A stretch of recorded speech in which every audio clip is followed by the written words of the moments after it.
Have you ever noticed how people react when you start to change? When you begin to grow mentally or emotionally, some people around you get uncomfortable. They don't usually say it directly. Instead, they make jokes, give advice pretending it's concern, or stay awkwardly silent when you bring up deeper things. Why? Because your growth reminds them they're stuck. Your evolution threatens their comfort zone. And no one likes being reminded that they could be doing more but aren't. Maybe you're going through this now. You've started thinking for yourself, questioning things, changing your habits, and suddenly you feel alone, judged, or misunderstood. But here's the truth. That's the cost of building a strong mind. A real kind of strength, the kind that shakes people up, not because you're trying to, but simply because you're growing and they aren't. Why does this happen? Because a strong, independent mind threatens the average. And when you stop following the crowd, people notice, and not always in a good way. When you start thinking for yourself, creating your own values, and letting go of beliefs that were given to you, you become a problem to the system and even to your past self. But that's not a bad thing. It's a sign you're on the right path. A hard one, yes, but also a powerful and freeing one. Nietzsche knew this deeply. He wasn't just a philosopher. He understood the struggle of being human. He believed that true strength is born in pain, in chaos, not in comfort. He once said, "You must have chaos within. You too give birth to a dancing star." This isn't just poetry. It's real. You grow most when life is tough, when things fall apart, and you're forced to rebuild yourself. Suffering isn't a flaw, it's fuel. Nietzsche didn't say pain is good.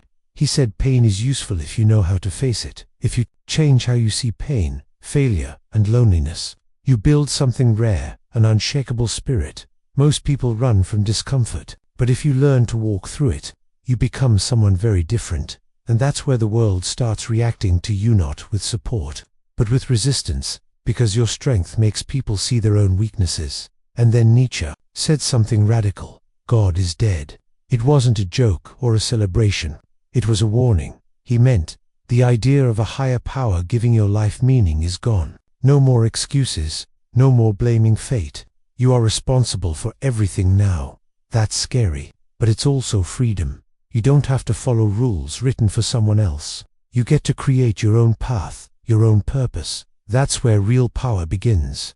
Enter the Übermensch, the overman. Nietzsche believed in a new kind of human, someone who doesn't live by the herd's rules. Someone who creates their own values and doesn't need approval. This person doesn't ask, "Is this allowed?" They ask, "Is this worthy of me?" They live above the noise, guided by their own will and purpose. But becoming that kind of person isn't easy. You'll have to face loneliness. You'll have to let go of needing others to validate you. Most people can't handle that. They go back to safety, to easy beliefs, and ready-made truths. But if you're strong enough to stay, something amazing happens. You become free. Solitude becomes your teacher. The stronger you get, the lonelier it can feel, not because you choose to be alone, but because fewer people can understand you. And that's okay, because real growth needs space. You can't grow while tied to the expectations of others. Nietzsche said, "No price is too high to pay for owning yourself." Yes, you'll lose friends.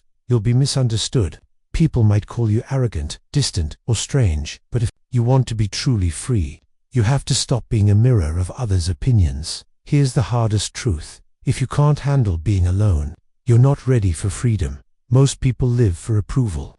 They don't question anything. They don't think for themselves. But the moment you break free from the herd, you'll feel it. You'll feel resistance, because your strength makes others feel small even if you're not trying to. Society doesn't fear tyrants. It fears people who dare to be different. And that's what collective mediocrity is. It's not one person holding you back, it's the group. It's the pressure to stay small, to not think too much, to not dream too big. People call ambition selfish. They call independence cold. They twist values to protect the weak, not out of love, but out of resentment. Because if you grow, they'll have to face the fact that they chose not to. So they'll try to pull you back. They'll shame you, mock you, ignore you.